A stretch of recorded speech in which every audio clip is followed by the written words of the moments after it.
Hello, I'm glad to see you all, and also the people that is at home seeing us with the streaming, in this case on the meeting called Other Voices, Other Series. And I'm glad to present our opponents. They come from Wales, Flandes, and Galicia, and they are Ed Calfan, screenwriter and producer of Hinterland, an art TV series based on Aberystwyth. Eligio Montero, screenwriter of Sabor das Margaridas, a thriller in 6 chapters that is on Netflix. And Tim Banales, executive producer, director, and screenwriter of Studio Tarara, a drama in 8 chapters that comes from Belgium and was selected in Cannes series.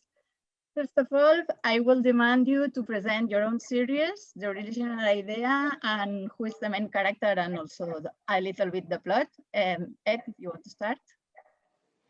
Okay, we made Hinterland between 2013 and 2016.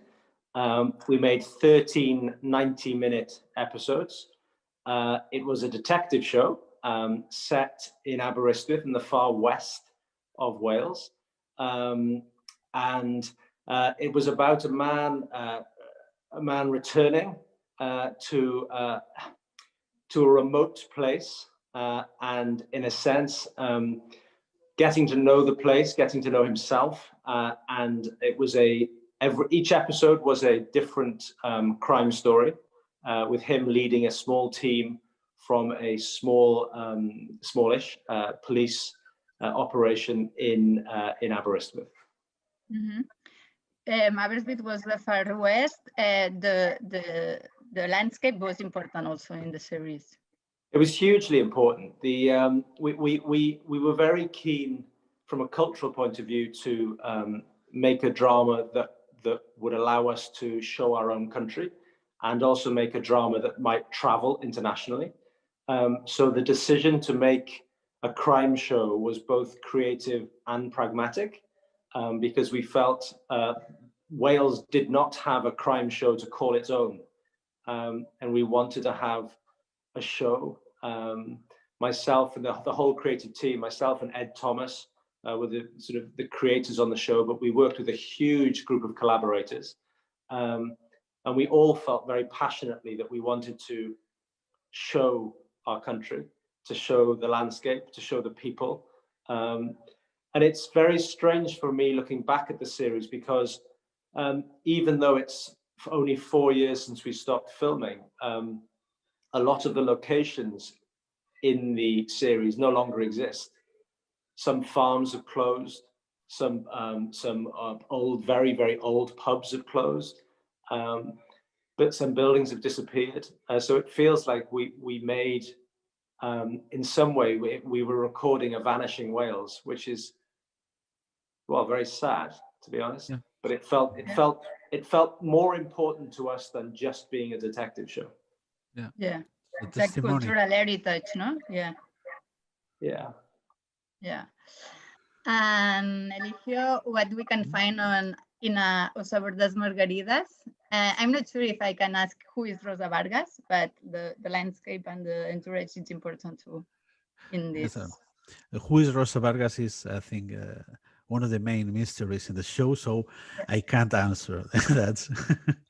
In English, it was called Bitter Daisies, and it's till today is a 2 seasons show, 6 episodes per season of 70 minutes is one, and it begins with a small thing, with a small mystery that grows greater in the series.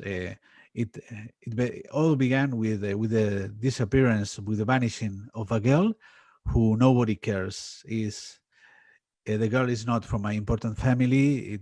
She has no family, but one single policewoman decides to investigate this cold case, and which is a simple detective case, a simple mystery.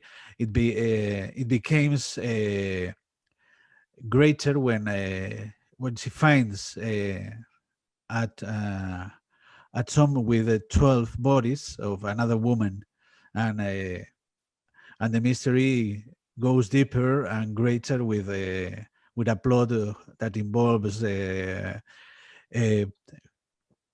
woman traffic, prostitution, drugs, mafias, and all this kind of stuff.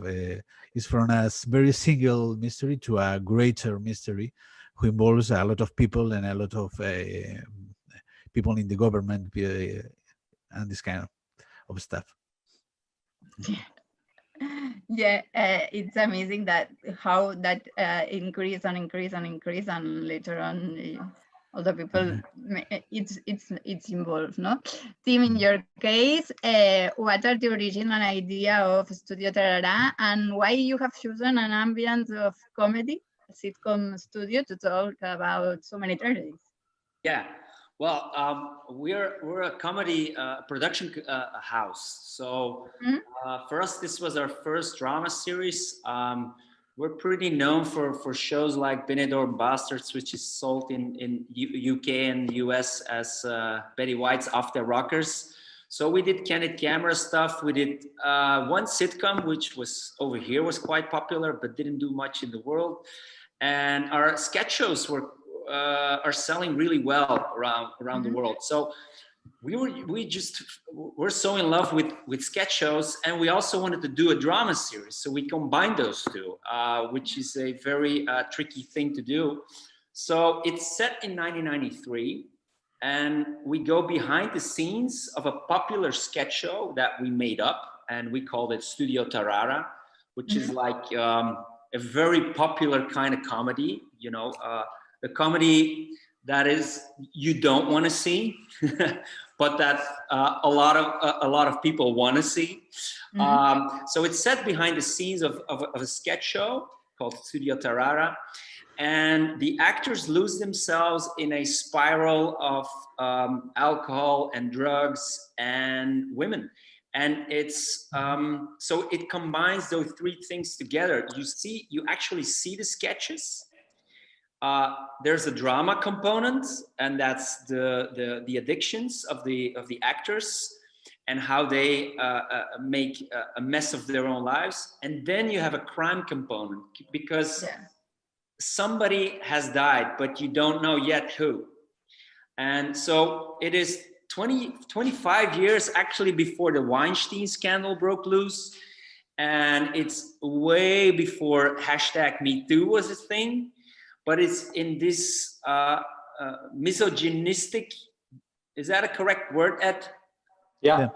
All right. In this misogynistic environment, they call in a big actor, because one of the main actors, Ricky, loses himself in a spiral of drugs. And it's actually on this Wheel of Fortune behind me. You see it? So the Wheel of Fortune, that studio next to the sketch show, where he takes a lot of alcohol, but also snoring on the Wheel of Fortune, some cocaine. So he passes out. And so the producer has to replace him by what I call the Bill Cosby of Belgium. And so by doing that, she brings in a sexual harasser into her own studio without her even knowing it. So it has, it has this social component, this #MeToo vibe in the series. And then obviously somebody got killed or killed himself, which is not totally clear in the first episode, and after a while it will. But until the last episode, because it's a mini series, you'll in the last episode you find out what kind of murder actually took place and who lost his or her life, and that's about it. Yeah, it's a mini series of 8 times 50 minutes. Yeah, and it's really interesting the mixing of genres that there is there, no? Because it's thriller, drama, and also comedy in this on the same. Yeah, I like mixing up genres. My favorite movies are like that. My favorite series are like that, and unfortunately, networks are scared as hell when people are coming over with, yeah, I mixed a few jars here, and they all get scared because it's not clear for the audience what it is. But this turns out to be a good one, yeah. After the presentations, I would like to talk with an important aspect of the three series, the language. Yeah. Hinterland was shot in double version. O Sabor das Margaridas has the original version in Galician, and Estudio Terrara was shot in Flemish. To me, it will be interesting to know if that was an option, or you can choose the language, or how is the linguistic reality in our countries, in your countries, sorry.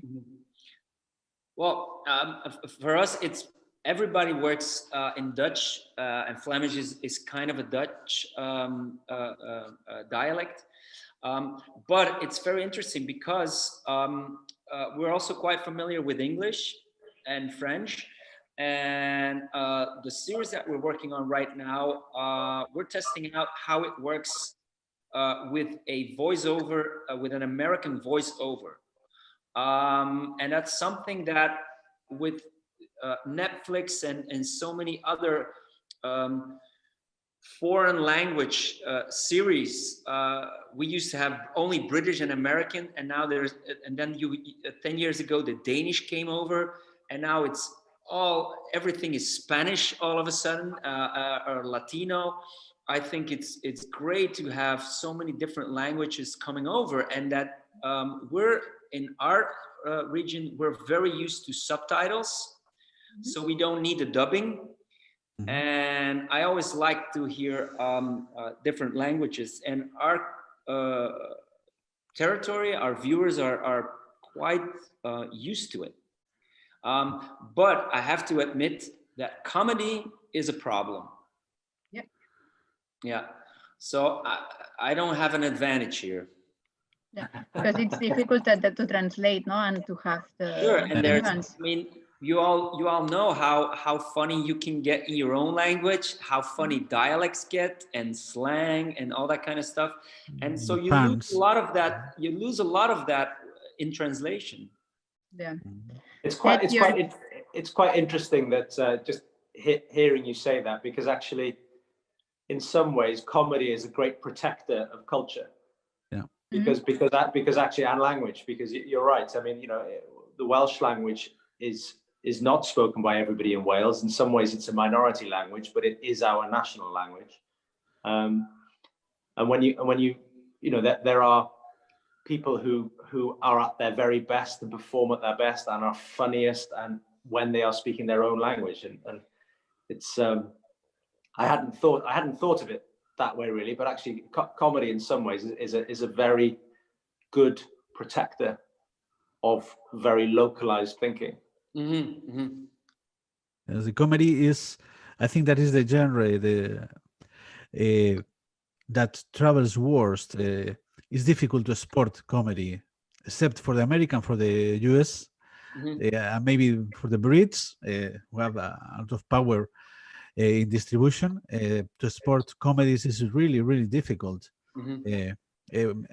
Indeed, we have some very successful comedies here in Galicia, but when you take out, it doesn't work. No, and I think the crime genre is the best genre to export your product. I think the history drama, the crime, the thriller is really easy to export. You can see thrillers from Norway, from Sweden, for Danish thrillers, British thriller, French thriller, Spanish thriller, that are really successful all aboard. I think the crime show is a great Trojan horse. I think you can. People will come to it because they know it's crime. It's such a familiar genre, and I think the trick then is that once the audience have come, you have to deliver something that they're not expecting, obviously. And I think one of the hopefully many things we delivered on Hinterland was that we showed a culture that is generally invisible on international screens, I mean, it was amazing for us when we were setting the series up. We went to MIP in Cannes, and we had commissioned a brochure taking photographs of the area where we were going to film, and we were showing it to international buyers. And everybody was saying, "Wow, where is this place?" And we were sort of saying, "Well, it's Wales." And they were going, "Oh, it looks amazing," and they were talking about it as if it was exotic and as if it was. And we kind of realized that actually it was exotic to them because almost nothing was made in Wales that drama-wise that actually showed the country. So you guys were the first ones. Well, no, I mean, you know, people have done it before. I mean, I wouldn't want to sit here and take credit for everything, but we were so frustrated as program makers because we were trying. The dynamic in the UK has always been, you get on a train, you go to London, you ask for permission in London to tell your stories. And then often in London, people tell you, well, I'm not so sure, because they have the responsibility for the whole of the UK. It's a very centralized system. What was fantastic with Hinterland was that we conceived it in Wales. We worked with partners in Wales, both at S4C, the Welsh language channel, and the BBC in Wales. And then we found a brilliant international distributor in all three media who were very enthusiastic and very about what we were doing, but also very sensitive to how strongly we felt about it culturally. And I think in the end, the show's identity, I think, was wrapped up in how specific the culture was. How many territories has been sold yet? It was sold to more than 100. Wow! Amazing! Congrats. Yeah, it was great. Thank you. I mean, it was. What was strange about it was that we made it for quite a tight budget, and we were so busy making it for 4 years that we never really stood back and thought about it was doing quite well. And it was also it was a slightly strange paradox that in the UK, it played on BBC 4, which was fantastic, but that is the foreign language slot on a Saturday night. So it played in the same slot as The Killing from Denmark or from Spiral from France. Small audiences. Yeah, but a really appreciative audience. Yeah. So in a sense, because we weren't on BBC One and we weren't on BBC Two, we ended up being almost like foreign content in our own country. Yeah. Which again was a very odd place to be, but a very exciting place to be. I mean, we were very, very happy to be packaged alongside Spiral and alongside The Killing. It was, you know, happy days. Sure.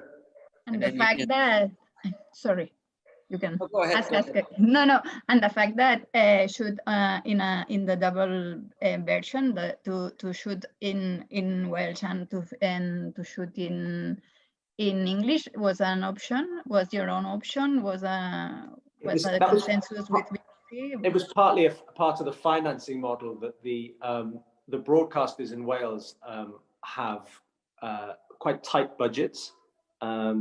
They produce a huge amount of great content, but on very challenging budgets. So it was important for us to be able to accept money from S4C, the Welsh language broadcaster, and from the BBC. But it meant that we had to deliver the same program twice. And so we delivered the program in Welsh to S4C and in English to the BBC.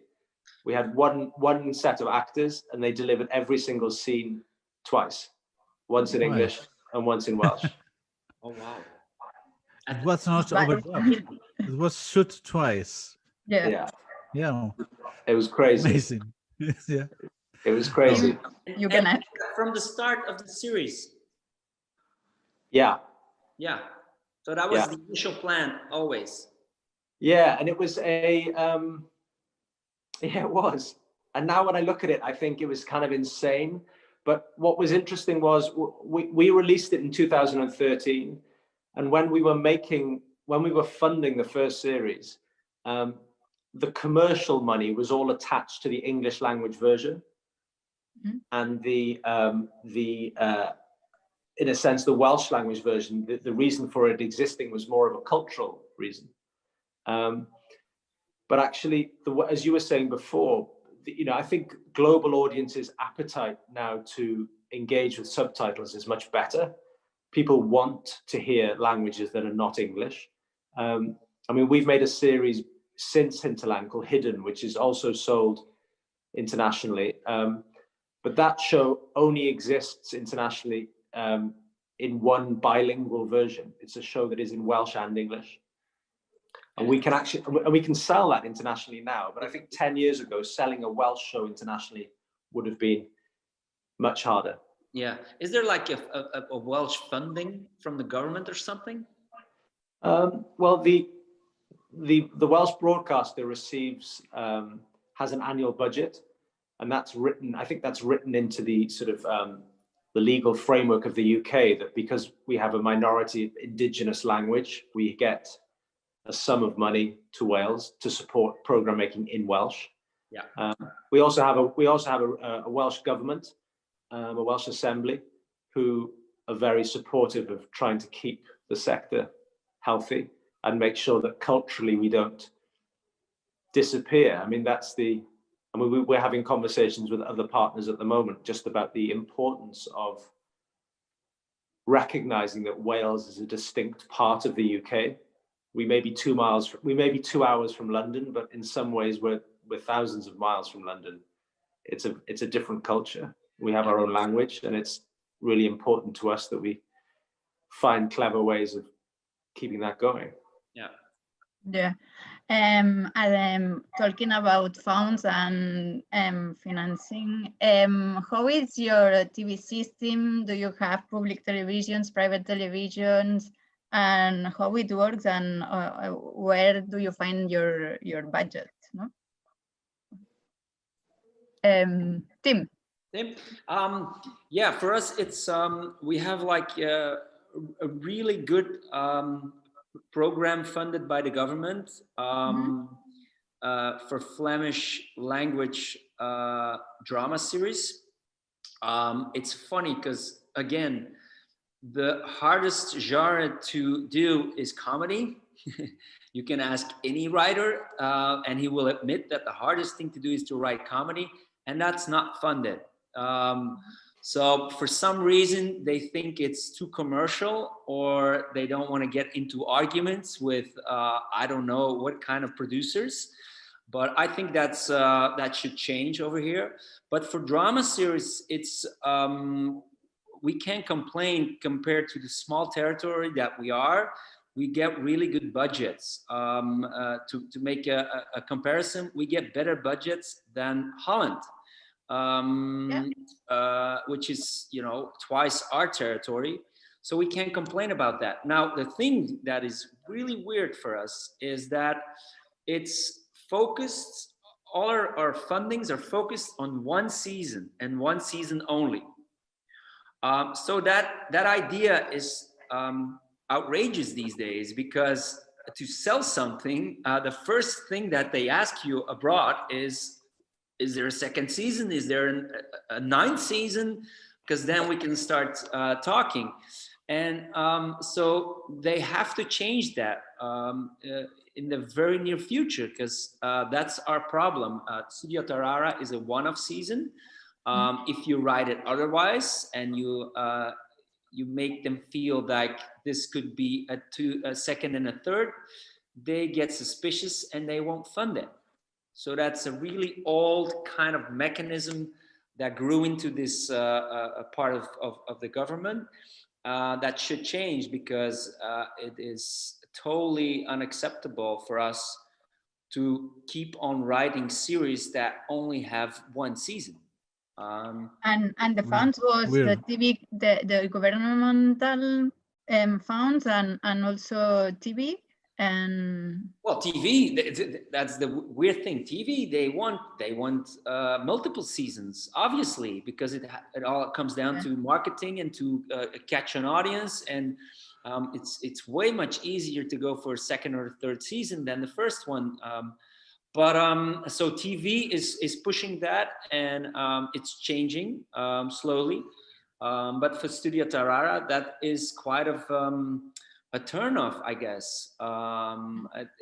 We've been talking to so many interesting partners or interested parties around the world, and that's the first question. When is the second season due?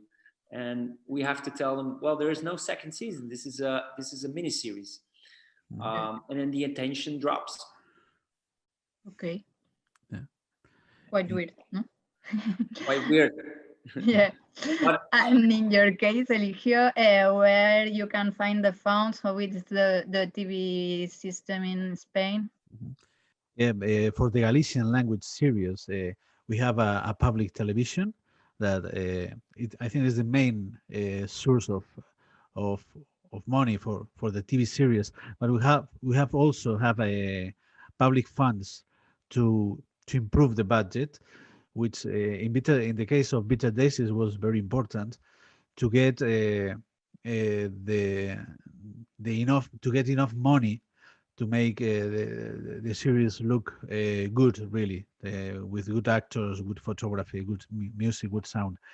And we helped the financiation, the budget with Netflix, of course, who was very helpful. But for the second season, we have the part from the public TV in Galicia, the Televisión de Galicia. We have the part of Netflix, but like in Belgium, we don't have access to the public funds because we are a second season.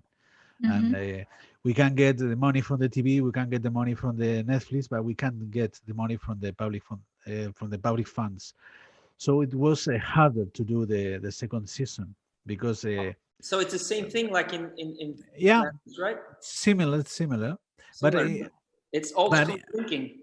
Yeah, but in Galicia we have the tradition, the Galician producers, to work only with the money of the TV. The public funds till some years ago never went into TV. The public funds went only in cinema. So it was new that the public funds could go into a TV series to make it better, to make it easier to export. That was good, but we lack this punch for the second season.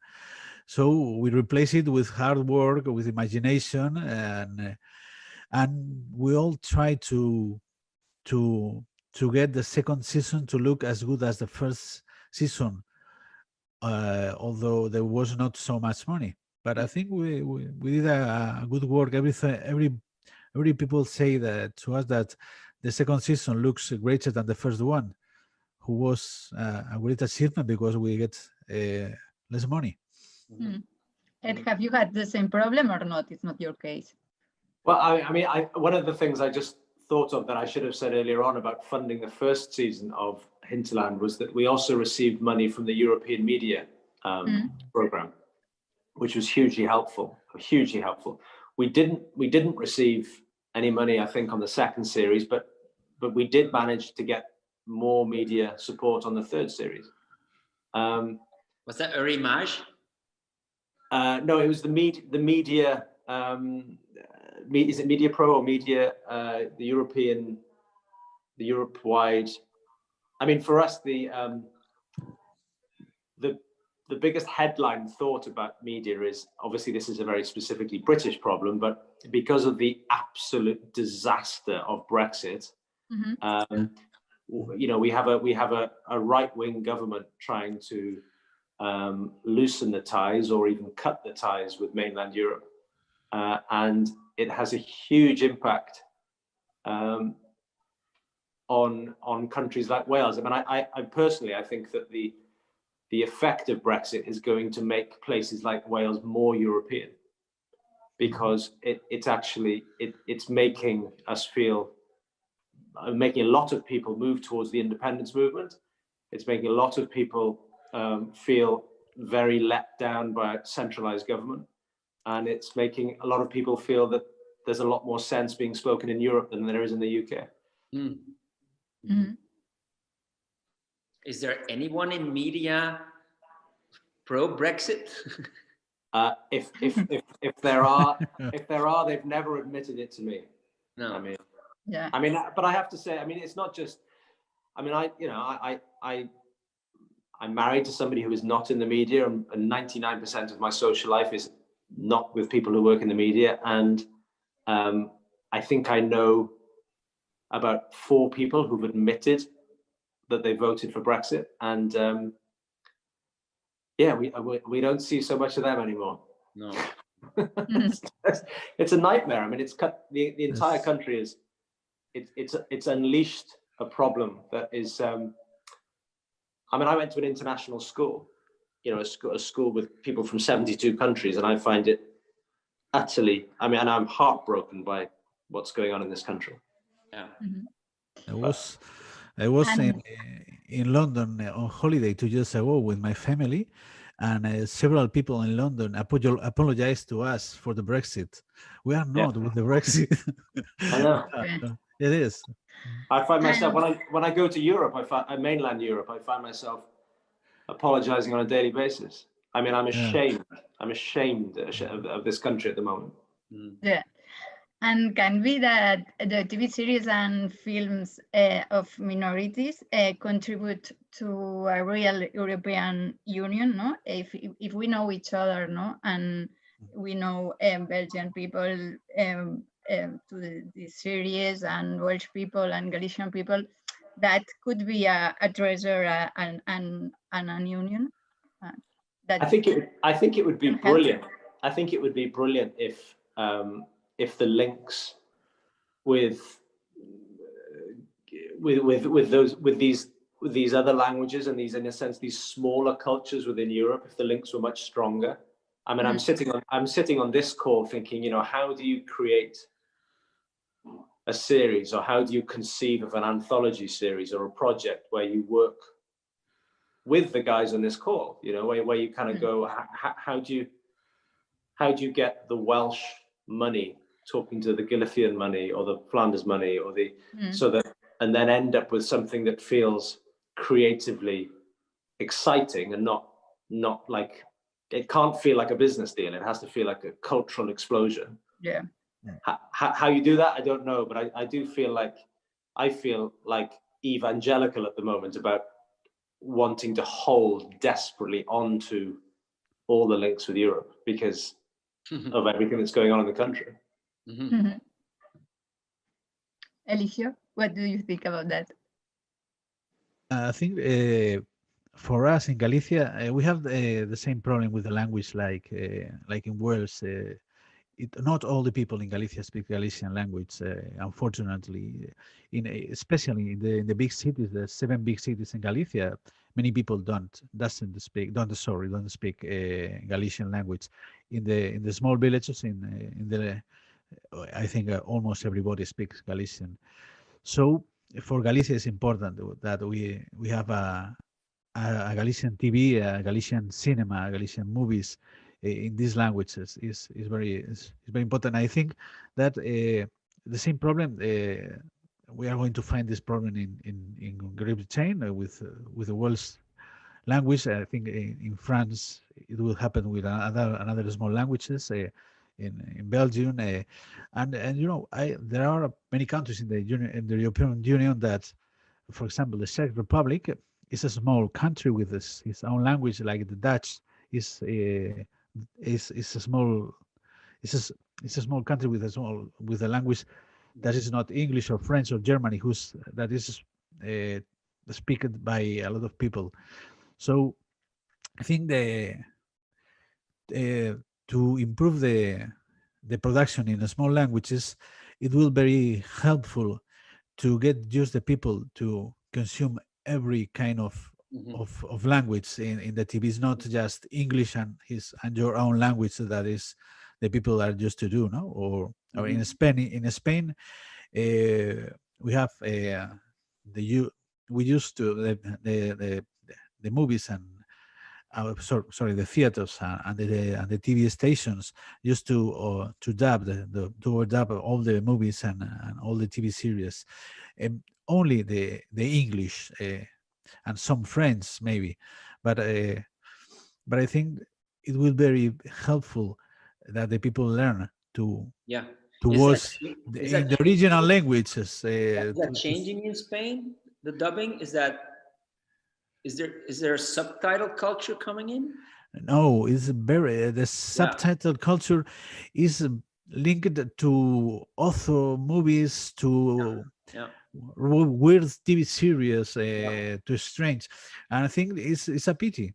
And I think the European Union has a role to play there, because I'm all for subtitling, because if I want to know whether that's a Spanish or a Danish series, I want to see. I think I'm always looking forward to series who have like a weird English accent, Scottish or Irish or whatever. No, I love to see. I love to see the not only French movies, Czech movies, Polish movies, or Russian movies with the original language, British movies or English American movies with the language. You can see that there is no such a thing like the English. They have a lot of accents in England, the Scottish, the Welsh, the accent from the South London, from the. I think there are 20 accents in Great Britain.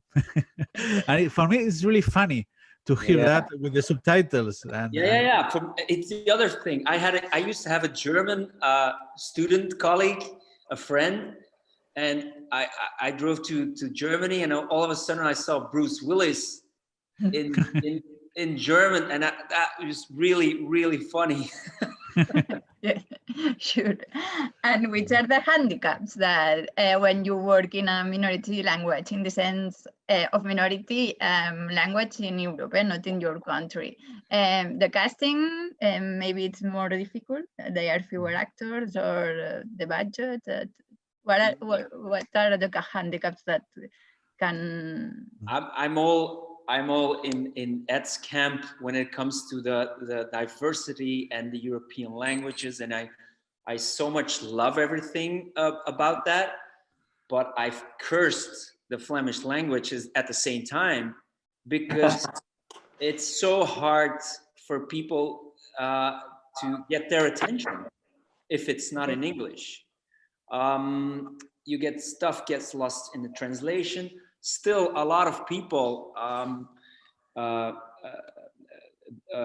don't know how to speak or read English enough or well enough, so they get to see our show translated in English, spoken in Flemish, and there's two kinds of people. There's people who are like, wow, this is cool, and I need to know what the show is about. And then you have people working at a network who are like, I don't know what the hell this is, so give me something in English, and they won't pay you as much attention as you might deserve, I guess. So it's a double-edged sword, I guess. It is. I mean, it's quite interesting with us. I mean, we were thrilled with our cast on Hinterland. I mean, they were great, and they worked, as we say, they worked their socks off for 4 years. But I suppose when you start the process, one of the things you feel is that because we were making a show in Welsh and English, obviously every single cast member has to be able to speak Welsh and English, and that's quite a small pool of people. Mm-hmm. But on the other hand, having that constraint meant that we suddenly were giving opportunities to actors who maybe had been overlooked, or to actors who hadn't been given the breaks that frankly their talent deserves. So we ended up feeling like it was a great opportunity to showcase people that we thought were great, and the fact that the series then sold, I think in general other people thought they were pretty great too. So it was, I think we made an asset of a limitation. Mm-hmm, mm-hmm. And their careers changed, I guess. Yeah. In some cases, I think so. Yeah, it was a very empowering experience for all of the producers. I mean, myself, the other Ed Thomas, and Gethin. I think we all found the experience really just. I mean, it sounds almost trite, but it felt culturally exciting. It really did. Mm-hmm. In your case, Eligio?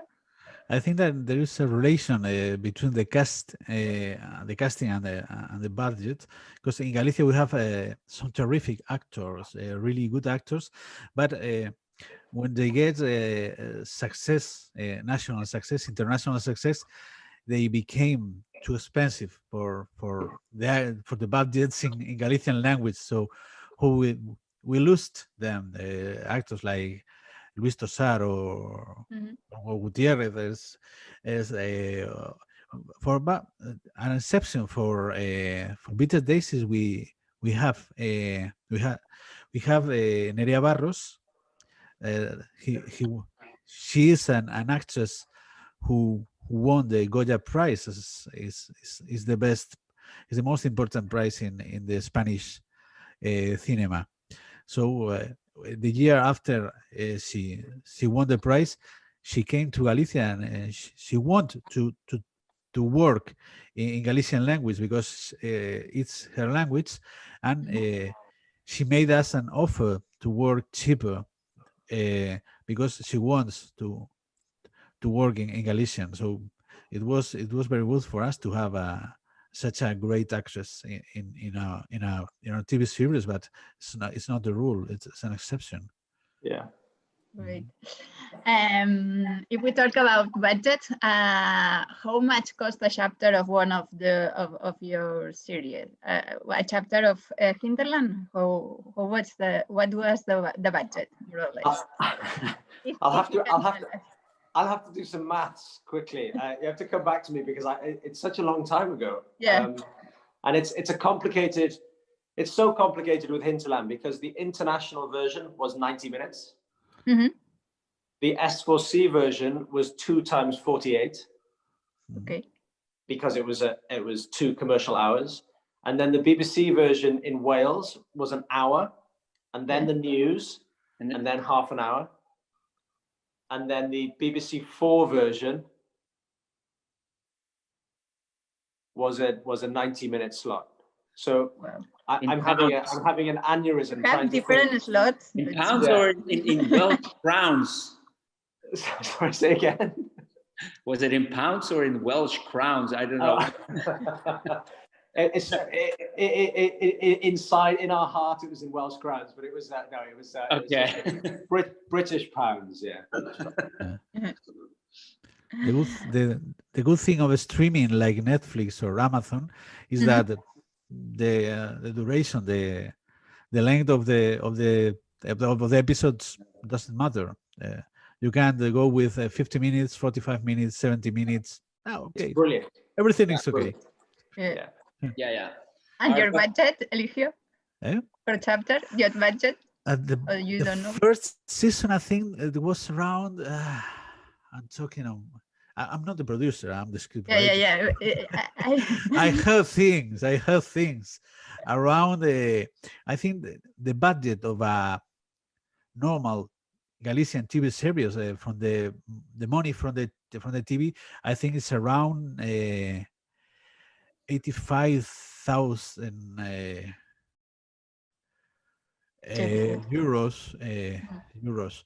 But we have Netflix and we have the public funds, so the budget raised to around I think 150,000 or 200,000 euros in the first season. In the second season, we have around 130,000 euros for episode. Yeah. And Tim, your case? I think we had something around 250K per episode. Yeah, which is a pretty good budget to do that. Yeah. Yes. Okay. Good budget. Yeah. I would like to talk about audiences too. How is the reaction of your own public? The public that in Wales, in Galicia, in Flandes? In Galicia, it happened something very strange, not curious. The audience in the main emission, in the broadcast, was poor.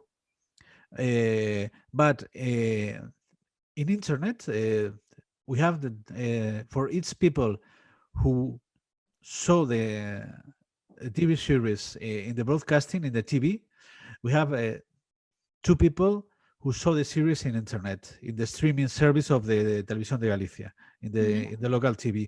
So we made a trip. We made a triple of audience from the numbers we originally saw in the.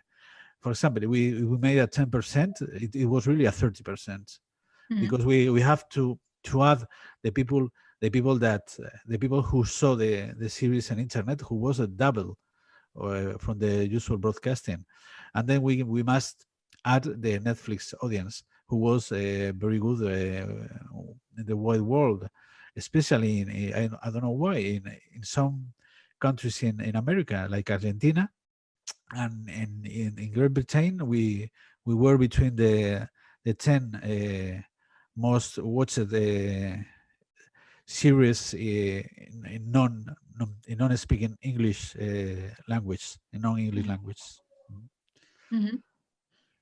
Tim, your case, how is the reaction? The reaction was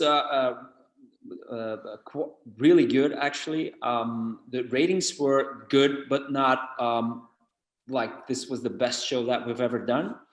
But the reviews were amazing. Comments for both Twitter and Facebook and all that kind of stuff. There was a really, really good buzz going on. And even today, like tomorrow, I'm going to this event for authors here in Belgium, and we're nominated for Best Script. We won the Berlin Festival. It was nominated in Cannes. It was nominated at the Rocky Awards next to a fantastic series like Years and Years, the great HBO show, The Loudest Voice. So standing among them was a really, really good compliment for us. The only thing that I'm still disappointed in is that it doesn't sell. And that has to do with TV rights, with musical rights. I used to have, it's set in 1993, and I was such a big Nirvana and fan. So I used music that is just so expensive to clear those rights. I knew that at the time, but I just couldn't help myself. And but other than that, also I see that the mixed genres is just a thing that scares broadcasters all around the world. And because we're well known here as producers, that everything we present to the network they order. But I don't have that aura in Europe with networks that don't know us, and so that's the only thing that I'm disappointed of. But other than that, I'm really great with how it worked out. Yeah. Annette, your case? It was amazing, no? We had a great reaction when it was shown on the Welsh channel, S4C, the Welsh language channel. It was a really great audience reaction. Then it was shown on BBC Wales, so it was shown in English to a Welsh audience, a great reaction. And then it was shown on BBC 4 to a UK audience in the Saturday night foreign language slot. And that was great because we held our own. We were able to sit amongst those other European shows and feel like we belonged there, which was really exciting. The thing that we didn't really notice was that it was being watched in other places, and it was only starting to real. I mean, Ed Thomas, the executive producer and the other creator, he went to an event in the Netherlands and like a Q&A thing, and it was like packed out, and lots of people had seen it, and he was doing a session afterwards, and I think he was like, Jesus, this, people are actually watching this show. It's easy to forget. And then we went out to America for a week, and we did a whole series of meetings with people who'd seen it and wanted to talk about various things, and that was really, really exciting. Getting feedback from outside the UK meant a lot. I mean, one of the interesting things culturally is that when you do a show in Welsh and English, you do get some criticism from Welsh speakers because they feel like you are kind of maybe selling out a bit because you're also making it in English. And that's really frustrating, because our reason for doing it in both languages was so that the production values would be higher for the series, and that the series could then travel, and that they got a better project. But I think it's a bit, there's no pleasing some people, so it's fine. Yeah. Here in Belgium, Hinterland did really good, I have to tell you. Yeah? Yeah, at the VRT, the public broadcaster. Oh, that's great. It's great. I mean, in a way, I mean, it's obviously when you do a standalone series, it's a very different dynamic, and we haven't really done that. I mean, the obvious thing, I suppose, for us with Hinterland was that we were given the funds and permission to make a second series and then a third. So most of the money coming into that, well, at least half the money coming into that equation was commercial money. So I guess it was working for the people writing the checks. So that was a great feeling. And we sort of ended it on our terms as well, which was very nice. We brought the story to an end, because we'd been working away from home for 4 years, and everybody needed a break. Although we often talk to each other and say, "Oh, it'd be nice to do some more," but I don't know if that'll happen. It would be great, but we'll have to wait and see. And you are examples of that this kind of series can have a viability on the future, no? Platforms like HBO or Netflix can help to the viability of this kind of series in each one in this own language? Yeah, I think it's all about how you place these projects in the international market. I mean, we were terrified when we were filming the first series. The distributors in London, they issued a press release saying Hinterland is the Welsh killing. And we were like, don't say that, because the killing's amazing. And we're still making this thing, and it might be shit. But they were like, yeah, but it's the same vibe, and they were very confident in it. And actually, I think that one press release really helped position the series, and it helped international buyers feel confident that they maybe knew what they were going to get slightly. And Tim, the mixing genres is a difficulty, but can platforms help? Yeah, I totally hear what Ed was just saying, because you don't want, as a creator, you don't want to be put in a box. But for an audience and definitely for a network, they really want to do that, and it helps them sell the product, and it feels safe for them or somehow. So yeah, mixing the genres is just something that is something that I like to do. It's the stuff that I really like watching, and for me, everything starts with an original idea, and I think that's my biggest value. I want stuff to be original, and sometimes it can be hard for an audience or a network to come by. Yeah. But it's really interesting, on this case, the mixing. I have no. Maybe it's difficult to send, but absolutely, and I have no regrets whatsoever. Absolutely not. I think it's the reason why so many people and so many journalists wrote about this series. So I don't regret this at all. But you know, a language like a Flemish language, mixing the genres.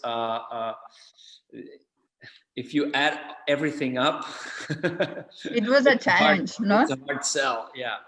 It was a challenge. And talking about challenge, what are your next projects? My next projects, first of all, we challenged our own government with the length, and Eligio was talking about that. That's something that is changing right here, because everything had to be 40 minutes or more to get public funding. And I convinced them that that is just an old way of thinking, that doesn't happen anymore. And so now we're working on a 30-minute show about a left-wing girl who falls in love with a right-wing guy.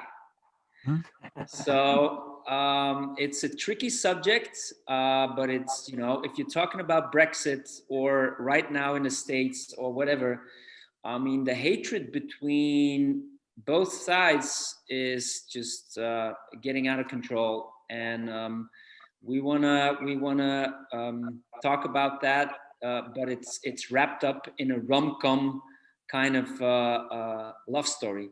So it's very challenging, but that's something that I'm working on right now, and I'm also looking forward to our movie project. But yeah, so a lot of stuff on our plate. And Eligio, your project? In TV, I'm now working in a TV series with I think Germany and Chile and Spain.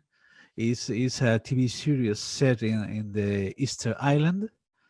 I was at Easter Island before COVID, of course, and we are waiting to have a window in this epidemic to shoot in the Easter Island, which is going to be difficult, but it's going to be wonderful. I think it's a very special place. Very good. Ed, your project? We're working on we're developing a third and final series of a show that we make here called Hidden. We also deliver a Welsh version called Craith.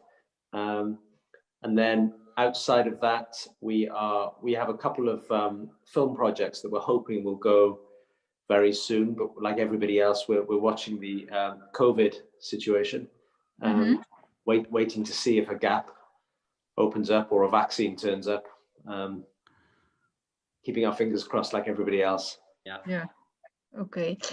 To finalize or to finish, in a context of globalization, why are so important projects that reflect cultural diversity? Your last line, your last sentences is about why are so important projects that reflects cultural diversity on a globalized world. I think the plot may be local, and it's good that the plot it's local, because it's something Ed talked before. It's exotic. It's interesting for the people. If you see the Disney movies, many of them are set in France, in Arabia, in China. But I think that for us, it's a value to set a series in Wales, in the Flemish part of Belgium, or in Galicia, because our places not very well known by everybody in the world. And I read some reactions to our series in the social network, and it was interesting to see that a lot of people in the United States, in Australia, maybe in China, think that one of the things that they liked more, they loved of the series, it was that it was in a very different place. In Galicia, it was for them very exotic. The language was very interesting for them. It's like Portuguese. I studied Portuguese in the university. It's very interesting. It's similar between Spanish and Portuguese. They enjoy a lot that to consume something so exotic for them. And I think the And the other important thing is that the themes, the story behind this plot is always universal. And in our case, it's a plot around the situation of the woman and the find oneself. And I think that in other movies it will be the family. It will be to recover the roots. Someone who returns to his village. We have, I think that our strongest that is to talk about the universal themes in an exotic background. That is the plot. Tim? Well, yeah, I think if you look at the world today, it's all these big companies are turning. Well, let's stick to Europe. Are turning Europe into one big city. Wherever you go, it looks the same almost.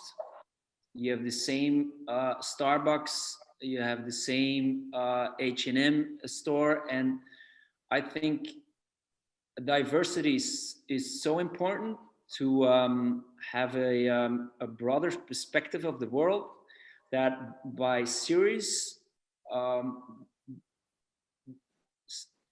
needed because it shows you something that you can't discover anymore as a tourist. So that's why I think diversity in series are very much needed and should stay forever. Yeah. Annette? I'd agree with everything that's been said. I think diversity in culture and diversity in the natural world is a no-brainer. It's different ways of seeing. It's about that feeling of belonging, which is unique to your own experience, but sharing it with people, seeing other perspectives. I just think culture defines who we are. I think if the end game, if we don't stand up for ourselves locally, the end game is that we all end up kind of looking and sounding the same.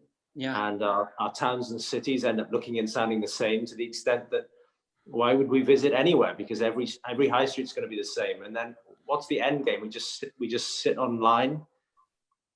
It's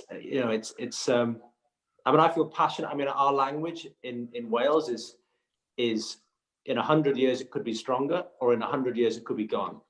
And I know how I want it to play out, and I just feel like, a very small part of trying to make sure that it's still here in 100 years. And thank you all of you for your contribution to the cultural diversity, and thank you also for this talking, and good luck for all of you. Thank you very much. Thank you very much. Bye bye. Bye bye.